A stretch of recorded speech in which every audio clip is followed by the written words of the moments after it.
예, 월요일 뉴스 탑10은 바로 여기부터입니다. 추석 때 매일 10,000명씩 응급진료를 보지 못할 수도 있다.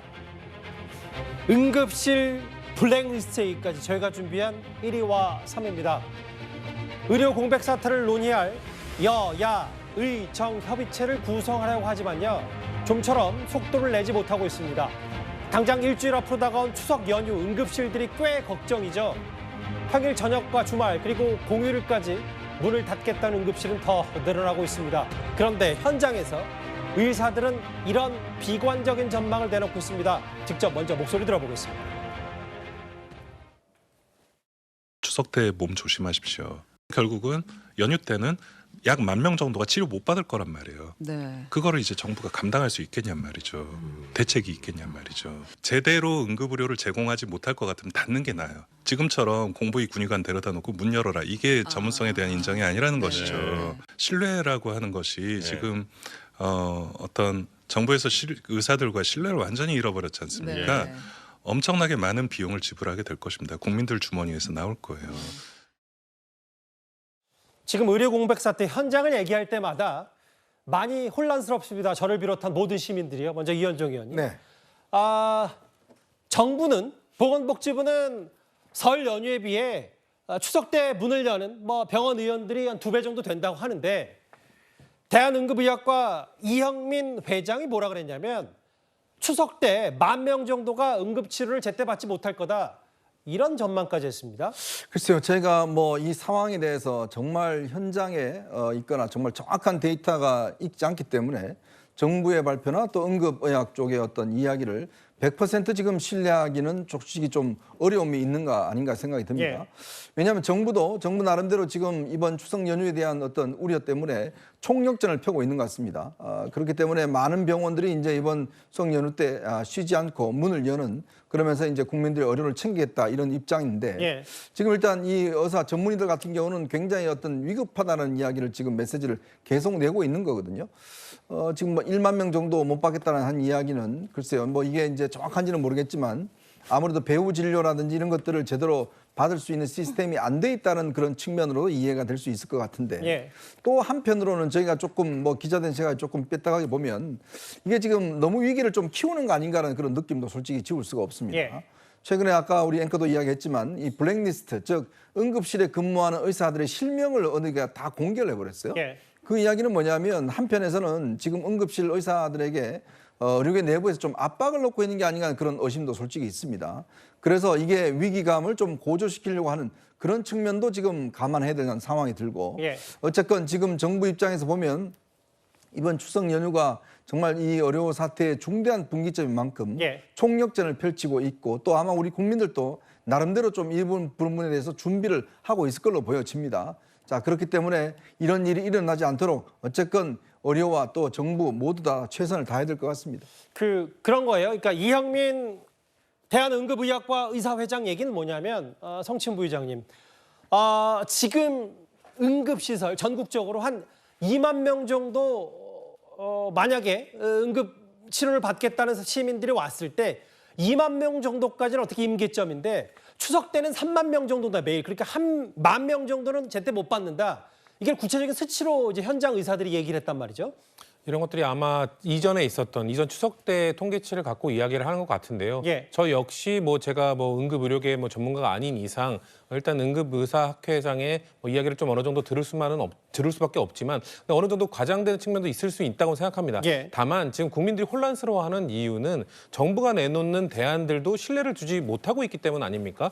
사실 이전에 있었던 군의관 파견이라든지 이런 과정에 있어서 국민들께 이 응급실 대란 사태가 오기 전에 정부가 내놓은 그 대책안들이 신뢰를 주지 못했기 때문에 국민들이 저런 그 의협 쪽의 이야기들을 더 신뢰할 수 있게 된다는 거죠. 그렇기 때문에 그러면은 혼란은 더 가중됩니다. 예. 그럼 정부가 이렇게 따로따로 의견을 낼 게 아니라 더더욱 이런 혼란스러운 상황이 올수록 테이블에 어떻게든 끌어내기 위한 노력을 해야 되는데 예. 그런 노력은 하지 않고 각자의 의견만 내다 보니까 정부는 괜찮다. 의사들은 위기가 올 것이다. 이런 상황 속에서 국민들은 혼란스러울 수밖에 없고 걱정이 커질 수밖에 없는 거거든요. 예. 결국 저는 키맨은 대통령이고 결국 키는 대통령실이 지고 있다. 정부가 좀 나서야 된다는 말씀드립니다. 정부의 얘기와 의사들의 얘기가 일단 양극단에 있고 진실은 그 어둠에 있을지도 모르겠습니다만 일단 환자, 시민들 입장에서는 좀 더 보수적으로 의사들처럼 응급 의료 공백 사태가 이렇게 길어지는 거 위기 아니야라는 걱정을 먼저 할 수밖에 없을 겁니다.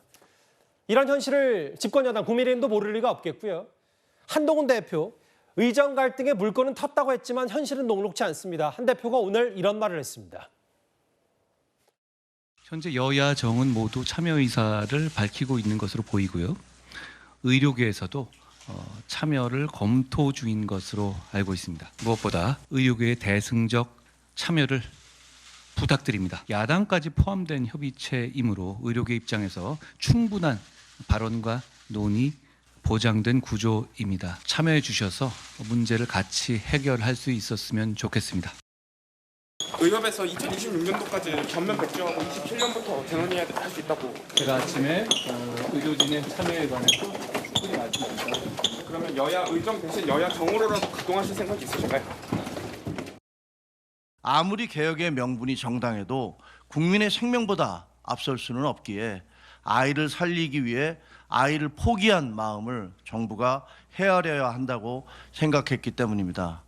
이제 정부는 한 발 후퇴했습니다. 의사들의 선택이 남았습니다. 정부와 의사 모두 솔로몬의 재판에 나오는 진짜 엄마의 마음이 되어달라고 진심으로 호소합니다.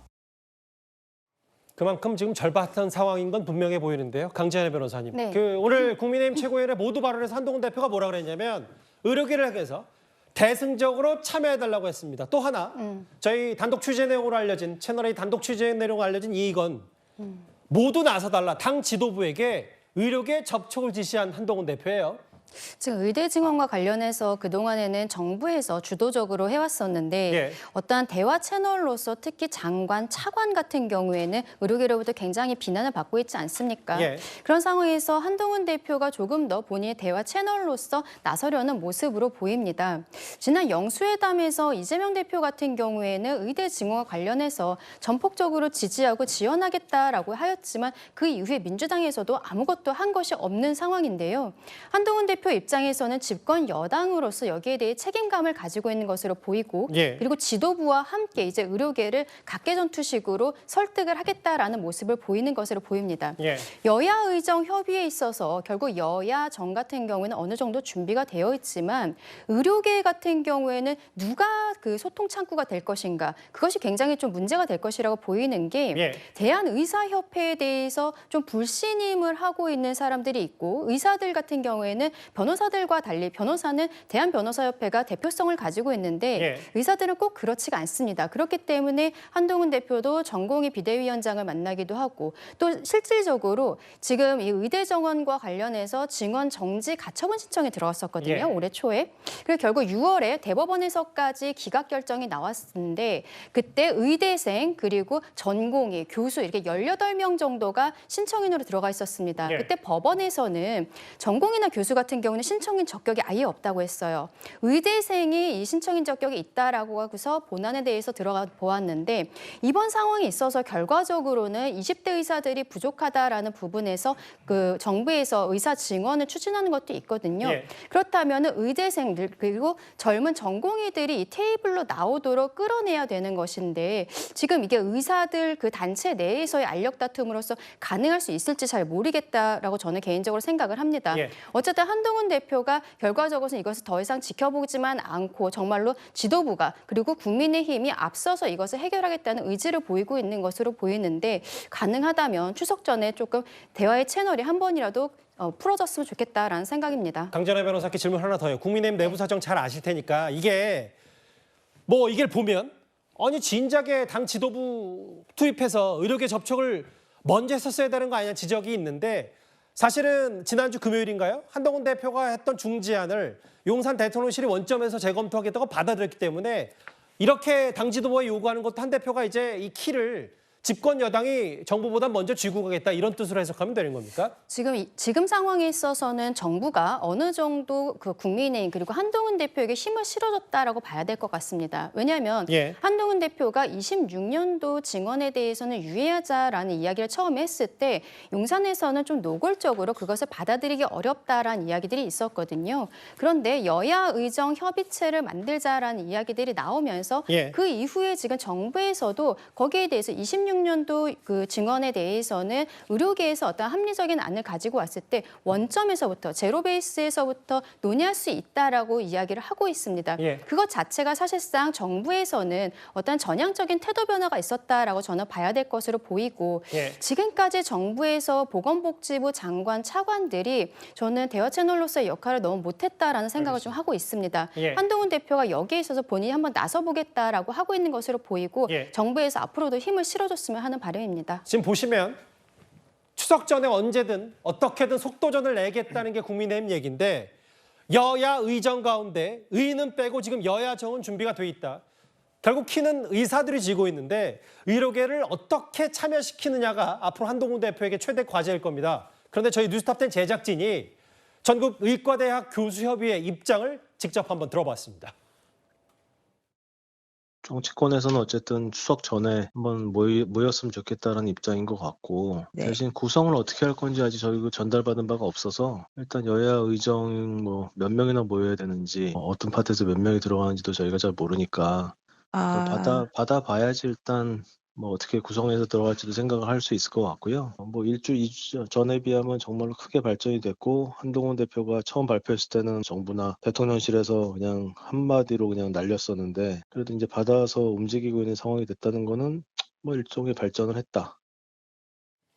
김성근 대변인도 여기 의사협회 일부 의사협회 쪽도 일단 첫 단추 긍정적인 뭐 일종의 발전을 했다는 평가는 뭐 조심스럽지만 내놨습니다. 조금 변화는 있는 것 같습니다. 근데 다만 저는 지금 여야 의정 중에 의사만 변하면 된다라고 또 압박하는 것도 의사들에게는 좀 부담이 될 거라고 봅니다. 지금 예. 제가 생각했을 때는 아직까지 정부의 변화가 충분치 않다고 판단이 됩니다. 다만 한동훈 대표나 지금 국민의 입장에서는 할 수 있는 걸 다 해봤는데 지금 더 이상 대통령실에게 큰 변화를 요구하기는 어렵다. 더 예. 이상 진전을 바라기는 어렵다는 판단하에 이제 의사들을 협조를 구하기 시작하고 설득하기 시작한 걸로 보여지는데요. 저는 왜 그러냐면은 지금 정부에서 계속해서 뭔가 원전 검토할 수 있다. 2006년부터는 다 원전에서 검토할 수 있다라고 얘기하지만 계속해서 단서를 걸거든요. 예. 뭔가 과학적 대안을 갖고 왔을 때 원전에서 검토할 수 있다는 대안을 조건을 거물어서 의사들이 주저하게 만들고 있단 말이죠. 근데 제가 봤을 때 한동훈 대표나 지금 여당에서 이럴 정도면은 여당에서도 대통령실의 입장을 더 이상 추가적으로 바꾸기는 어렵다는 판단을 한 것 같아요. 그러면은 제 개인적인 생각으로는 대통령실의 이 정책적 입장을 바꾸기 어렵다면 결국 의사들의 조금 더 전향적 태도를 이끌 수 있는 거는 인사밖에 없습니다. 근데 인사는 대통령실에서는 변화가 없다면은 저는 장관이든 차관이든 본인들의 결단을 좀 요구하는 것이 정치권에서 할 수 있는 게 그 정도에 그치지 않겠는가. 그래서 저는 그 두 분의 좀 개인적 결단이 있어주기를 바란다는 말씀을 덧붙입니다. 화면을 제가 먼저 설명해야 될 것 같은데요. 그런데요. 물론 뭐 일종의 발전이라고 의사 쪽은 일부는 얘기하고 있습니다만 오늘부터 내년 대입의 수시 모집 원서 접수가 시작이 됐습니다. 여기 보면 내년 대입 수시 의대 증원 1,497명이 늘어서 실제로 전국 의대 모집 인원이 오늘부터 수시 모집 원서 접수가 시작이 됐는데 의사들은 이런 얘기를 하고 있습니다. 일단 가장 큰 관심사 의대 모집 수험생과 학부모들이 혼란스러운데요. 의협은 내년 증원을 멈춰라, 백지화. 그래야 협의체에 참여할 수 있다. 이런 조건을 제시하고 있습니다. 저희가 그동안 이렇게 해왔던 대로 계속 진행을 하고 있고 학부모님들 입장에서는 이미 이런 구체적으로 의대 입시에 대한 준비를 시작을 한 상태란 말이에요. 지정에서 원래 의대 목표하는 애들이 많아서 막 그렇게 크게 다른 것 같지는 않아요. 내일부터 수시 접수니까 당장 올해는 힘들지 않을까 싶은데요. 날짜가 너무 짧아 올해 바꾸기는. 난리가 나겠죠. 앞서 저희 뉴스탑10 제작진이 직접 취재한 김성근 전국의과대학 교수협의회 대변인은 물론 대화 테이블이 마련됐다는 것 자체는 일종의 발전이라고 하지만 진짜 의사들의 속내는 이런 것 같아요. 이현정 의원님. 내년이든 내후년이든 모든 증언을 취소하고 2027년 정원부터 논의하자는 제안을 내놨습니다. 어떻게 받아들이세요? 솔직히 이제 없었던 일로 하자는 거 아니겠습니까? 2027년은 대선인 해입니다. 과연 대선인데 어느 정당이 어느 이걸 늘리자고 하겠습니까? 참 저는 무책임하다는 생각이 드는 게 그동안 그렇게 증원 논의할 때는 본인들 일체 뭐 안 한다 입장을 안 밝히다가 이제 와서 이제 2027년 저렇게 이야기하는 것 자체가 이 의사들 어떤 집단이 굉장히 저는 좀 굉장히 기회주의적이다라는 점들을 지적하지 않을 수가 없습니다. 예. 더군다나 지금 오늘부터 수시 면접에 수시 입시 지금 접수가 시작됐어요. 예. 그러면 학생들은 지금 일단 늘어나는 그 이 정원에 따라서 지원을 합니다. 근데 만약에 이걸 변경한다? 그러면 아마 집단 소송이 벌어질 겁니다. 그리고 이거 아마 법원에서 가처분 다 받아들일 겁니다. 그럴 경우는 어떻게 하겠습니까? 이건 뭐 죽도 밥도 안 되는 거거든요. 예. 심지어 일부 의사단체에서는 아마 이 여당에다 이런 요구를 하는 것 같아요. 지난번 이제 포항 지인 사태가 있었지 않습니까? 예. 지인 사태가 있을 때 그때 이 입시를 한 주일 연기했거든요. 뭐 그런 것도 있지 않느냐. 또 하나는 1994년도에 한의대 사태가 있었습니다. 예. 그때 한의대생들이 한 3천 명이 집단 유급을 당했어요. 그래서 그 다음에는 정원의 70%밖에 뽑지 않았습니다. 뭐 그런 것도 있지 않느냐라고 이야기를 하는데 아니 의대 문제를 가지고 다른 학생들은 그러면 아무것도 아닙니까? 지금 예를 들어서 그런 식으로 이야기를 하면 의대만 우리나라 대학이고 다른 학과 학생들은 아무런 상관이 없다는 이야기인가요? 그거야말로 이기적인 그런 주장 아닌가요? 그러니까 그렇기 때문에 이미 이 11월 달이면 이미 입시를 봅니다. 그러면 다른 학생들도 거기 스케줄에 따라서 여러 가지 계획과 그리고 자신의 어떤 건강 상태 또 지원할 학과 예. 모든 계획들이 다 짜고 있는데 지금 의대 문제 때문에 다른 걸 다 연기하고 다른 걸 다 물리라고 그러면 그거야말로 의사들의 집단 이기주의 아닌가요? 예. 저는 그런 면에서 지금 의대도 내년도는 지금 이미 이 스케줄에 들어가 버린 상황에서 만약에 본인들의 자녀들도 혹시 이번에 시험 보는 사람이 있을 거 아닙니까? 예. 그러면 그거를 예를 들어서 변경시킨다 그러면 가만히 있겠냐고요. 그러니까 역지사지를 해야 될 필요성이 있다는 것이죠. 그렇기 때문에 내년 뭐 이걸 백지화라는 이야기는 제가 현실적으로 하기 어려운 만큼 예. 원래 제기했던 2026년 그 정원 논의하는 것이 가장 합리적인 대안이 아닌가 싶습니다. 예. 그리고 지난 5월 달에 186개 대학에서 이미 모집 요강을 확정을 했습니다. 예. 그래서 이제 학부모와 학생들이 여기에 맞춰서 준비를 하고 있는데 만약에 이것을 바꾼다? 그러면 저는 소송이 일어날 거라고 생각해서 더욱 혼란스러워질 겁니다. 그리고 지금 외국인 학생들, 재외국민 예. 이런 학생들 모집까지 7월에 다 끝났습니다. 예. 그리고 이제 무엇보다도 더 중요한 게 아무래도 재수생들은 이 수시가 정시에 대비를 해가지고 공부를 하고 있는데 이러한 재수생들의 어떤 인생 계획 자체가 망가질 수도 있는 아주 심각한 상황인 거거든요.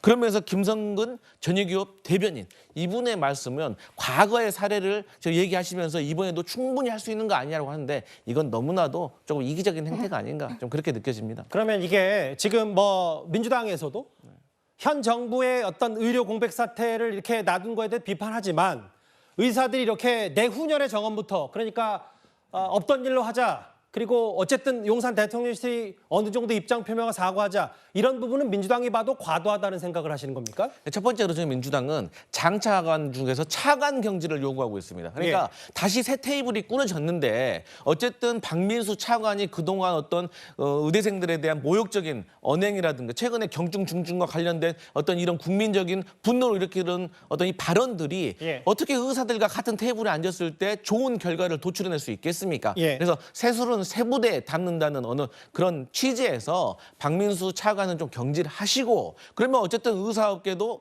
어쨌든 대통령께서 한 발 좀 물러나셨구나라고 누구를 들 거 아니겠어요. 그다음에 전면 백지화라는 거는 그러니까 대통령실이든 의사업계든 좀 제발 선결 조건을 내세우지 말고 일단 테이블 안에 들어오라는 의미인 겁니다. 그 테이블 안에서 비공개로 서로가 원하는 것을 조금 비공개로 대화를 해야지 대화가 시작되기도 전부터 나는 이걸 원해, 나는 이걸 원해 이렇게 하면 대화가 시작하기도 어렵다는 그런 취지입니다. 일단 뭐 뭔가 그 급물살을 타는 듯 했지만 의사협회도 강경합니다. 내년 혹은 내후년 모든 증원 취소하고 내후년 정원부터 정확히는 이제 3년 뒤 정원부터 논의를 제안했다. 오늘부터 수시 모집 시작됐는데 그런 부분에 대한 비판 목소리도 분명히 있는 것 같고요. 앞서 한동훈 대표는 의사들에게는 대승적 참여를 부탁하는 것과 동시에 현 정부에게도 한마디 했습니다. 일단 직접 목소리 들어보겠습니다. 어떤 조사를 두고 어떻게 말씀하실 예정이신지. 이른 아침부터 기다려주셔서 감사합니다. 정부는 의료 왜곡의 본질에 대해서는 무지한 채 그릇된 의료 정책만을 강행하고 있습니다. 강행하면서 국민들을 기망하고 억압하는 것을 정당화하여 벌어진 이번 의료 사태는 대한민국 사회의 큰 오점으로 남을 것이라고 생각하고 그에 대해서 수사는 성실히 임할 예정입니다. 아울러 건설적인 논의가 진행될 수 있도록 정부가 전공의에 대한 소환 등 사법적 대응을 신중하게 해달라는 부탁 말씀도 드립니다. 오늘 한동훈 대표가 말했던 메시지가 두 가지 포인트인데요. 첫 번째는 이제 의사들에게 대승적 차원에서 대화 테이블에 앉아달라. 혹은 정부를 향해서요. 강정현 변호사님. 네. 전공의에 대한 소환 등 사법적 대응을 신중하게 해달라. 최근에 서울대병원 전공의 대표가 빅5 대형 병원 전공의 대표 중 처음으로 소환이 됐는데 이런 부분들에 대한 언급도 있었습니다. 저희가 어떻게 받아들일까요? 예, 한동훈 대표 같은 경우에는 과거에서부터 전공의들과 의료계에 있어서 사법적인 그리고 행정적인 처분에 대해서는 좀 유예를 하자라는 형태의 그 생각을 갖고 있었던 것으로 보입니다. 예. 오늘은 사법적 대응을 신중하게 해달라라고 이야기를 하였는데 지난 3월에도 그 전공의들에게 대해서 면허 중지 이런 것들 이야기가 나왔었거든요. 그때도 한동훈 대표가 당시에는 이제 비대위원장이었죠. 전공의들에 대한 행정처분을 유연하게 해달라라고 정부에 요구를 했었고 당시에 윤석열 대통령이 거기에 대해서 화답을 했었던 적이 있습니다. 예. 결과적으로 한동훈 대표 같은 경우에 대화를 하는 과정에 있어서 어떤 사법적인 행정적인 처분들이 들어가는 것이 도움이 되지 않는다라고 생각을 했던 것 같습니다. 예. 조금 아까 이슈에 있어서 27년도부터 그 정원에 대해 논의하자라는 의료계에 대해서 잠깐만 말씀을 드리면 제가 예. 조금 아까 그 말씀드렸던 의대 증원과 관련한 그 의료계의 집행정지 가처분 사건이 있다고 말씀드렸었잖아요. 예. 올해 6월에 대법원에서 결국에는 기각이 되었는데 예. 기각한 이유에 있어서도 대학교 입학 시험을 준비하고 있는 수험생과 교육 현장에 상당한 혼란을 야기할 수 있다라는 것을 대법원에서조차 인정해줬다는 거 그것도 말씀드리고 싶습니다. 예, 무슨 말씀인지 알겠어요. 그 의대 증원 문제를 법적 대응 의협 얘기했는데 당시 대법원이 이걸 받아주지 않았다 이 말씀하신 거죠. 전공의에 대한 소환 등 사법 대응을 신중히 해달라. 만약에 한동훈 대표가 가운데 서 있다면 의료계에도 좀 대화 패드를 앉아달라. 혹은 정부 쪽에도 이런 얘기를 했는데 정부 쪽 얘기도 좀 해봐야 될 게 결국은 지금 의료 공백 사태, 시민, 일반 응급 환자들, 뭐 의대 수험생, 학부모들 다 혼란스럽고 그 사람들이 피해를 받고 있는데 다음 화면을 볼게요. 정답은 없는 거고 중요한 건 중재일 텐데 성친부 의장님. 대통령실도 좀 완고하다라는 비판을 많이 받고 있어서 뭐 내년 정원 조정은 절대 불가하다는 입장 말고도 대통령 사과도 논외다. 박민수 차관도 경질할 수 없다. 이런 특히 2번과 3번에 대한 집권 여당 내부에서도 여러 가지 목소리들이 있는 모양이에요. 전 저런 대통령실의 완고한 태도 때문에 의사협회도 지금 테이블에 잘 안 나오려고 하는 것이다. 아까 우리가 다뤘던 2025년도 백지화시키자. 저는 의사협회도 그게 불가능하다는 것을 알고 있을 거라고 생각합니다. 예. 그럼에도 불구하고 그러한 주장을 하는 것은 지금 대통령실이 뭐 본인들이 입장 변화를 했다. 2026년에 대해서는 원점 검토를 하자고 주장하고 있지만 지금 의사협회 주장은 이거예요. 2025년에 지금 3,000명 유급생들 포함해서 거의 7,000명가량이 이제 수업을 받아야 되는데 예. 그거에 대한 정부가 행정적 지원을 해주겠다고 하고 있으니 아마도 그것을 근거로 2026년에 대해서 또 논의를 할 때 그 근거를 바탕으로 해서 2026년 증원도 밀어붙일 것이다. 이런 불신이 있는 것이거든요. 예. 저는 이런 완고한 태도, 그런 행정적 뭐 지원을 근거로 밀어붙이겠다는 그런 우려 이런 것들도 일정 이해가 가거든요. 예. 그렇기 때문에 대통령실이 사실 입장 변화를 했다지만 사실상 집권 여당에서 어느 정도 출구를 마련해서 조금 나왔을 뿐이지 예. 의료협회에서 의사들이 볼 때는 대통령실의 입장 변화가 사실 1도 없다고 보는 겁니다. 그렇기 때문에 저는 그게 뭐 사과가 됐든 경질이 됐든 어떤 진정성 있는 변화를 보여줘야 의사협회도 25년 백지화 같은 사실상 불가능한 안이 아닌 현실적인 중재안을 들고 테이블에 나올 것이지 저는 그래서 아까부터 계속 얘기하는 건 1차적인 건 뭐 인사든 뭐든 대통령실에 우리가 보고 있는 저런 1차적 변화가 선제되어야 된다는 말씀을 다시 한번 드립니다. 뭐 내년 정원 조정 불가는 아까 뭐 강진애 변호사 말씀하셨다시피 법적으로 그리고 오늘부터 수시 모집 시작됐는데 현실적으로 어렵다는 얘기를 하더라도 대통령의 뭐 입장 혹은 주무부처 장관의 경질, 사퇴 뭐 이런 부분은 대통령실이 전혀 검토하고 있지 않다 이렇게 밝히고 있거든요.